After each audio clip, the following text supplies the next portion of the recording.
what happened to Oklahoma State last year, man? Preseason top 25, people had high hopes for them, and then they don't win a conference game.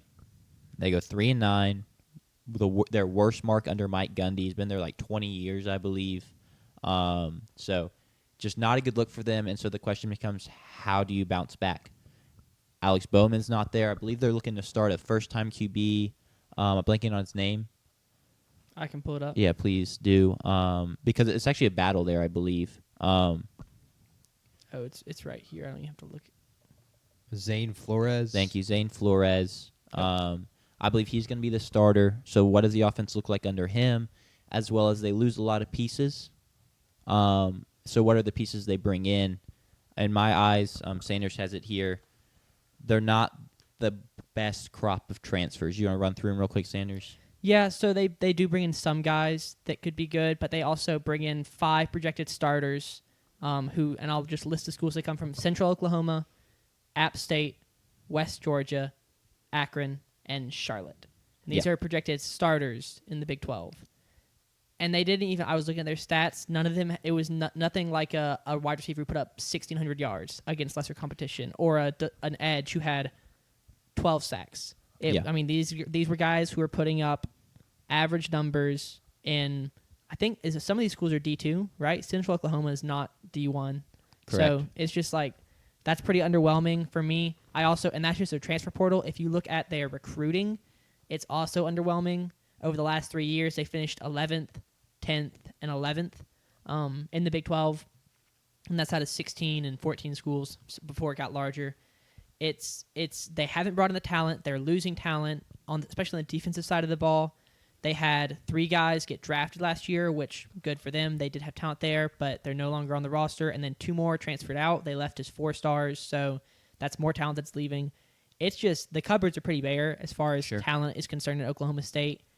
And it's not looked great. The outlook for this season is not great. It's also just crazy because they were supposed to be really talented last year, and they don't win very many games. And so now they have arguably a less talented roster, and so it's like, why would I really expect them to win more games? Yeah, they do bring in, I didn't mention, they do have some talented guys coming in. They bring in J.K. Johnson, a former 5-star who spent time at LSU and Ohio State and has not really settled. They do bring in a guy from UTEP, an edge rusher who had 6 sacks in the final 5 games of the season. And then Malik Charles had 2 games last year at Georgia with 2 sacks, or West Georgia. So it's just thoughts, JP. You want the over under? I love the over under. I think. I mean, it's been a common theme for me through all these teams, but how much they get blasted by Oregon kind of tells maybe their story of how that season could get very ugly. Yeah. I expect it to get very ugly. I think it's a great point made. The transfers coming in it feels like group of 5 guys playing Power 4 uniforms. Yeah.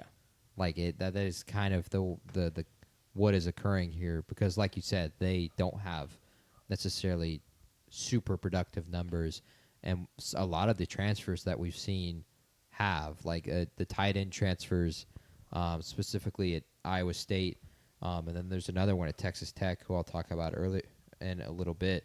Yeah, were super productive for these group of 4 and even lower teams last year, and these guys aren't. They're kind of just filling a roster, it almost feels like. Yeah. What was the over-under again? Over-under's 5.5. I was just going to say, these are the guys that you bring in to fill out depth, and they take it because it means they get to play in front of 60,000, 70,000 people. The guys you take These to are not start. the guys that you want to start against Iowa State or Arizona State. It's like the meme that comes to mind is like he wanted Texas Tech transfer class, but didn't have Texas Tech transfer class money. So Oklahoma State transfer class it is. Yep. Because it's just not ideal to go for a roster overhaul, and this is the kind of the group you bring in is very unideal. So I'll take the under, because also that combined with the fact you're starting a new quarterback, and that's a lot on his shoulders. I'm not the biggest fan. I'll also take the under, and I will ask if they hit the under, so 5 wins or less, Are we talking about Gundy being out of Oklahoma State, or He'll get another year, in my opinion. I think the conversations will definitely start, though. I feel like was there not some friction going into last year? Was there something? Okay, I thought there. I can't remember what was happening. It wasn't necessarily on. It wasn't like wins and losses. I feel like there was something else that went on. And I don't remember what it was. Well, he admitted to driving drunk. But I think he's probably just not happy with the support the team is getting yeah. financially. JP.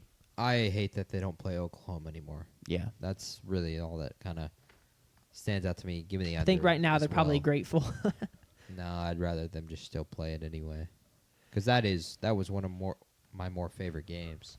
It was awesome. I really like the Stillwater and Norman It was elite. battles.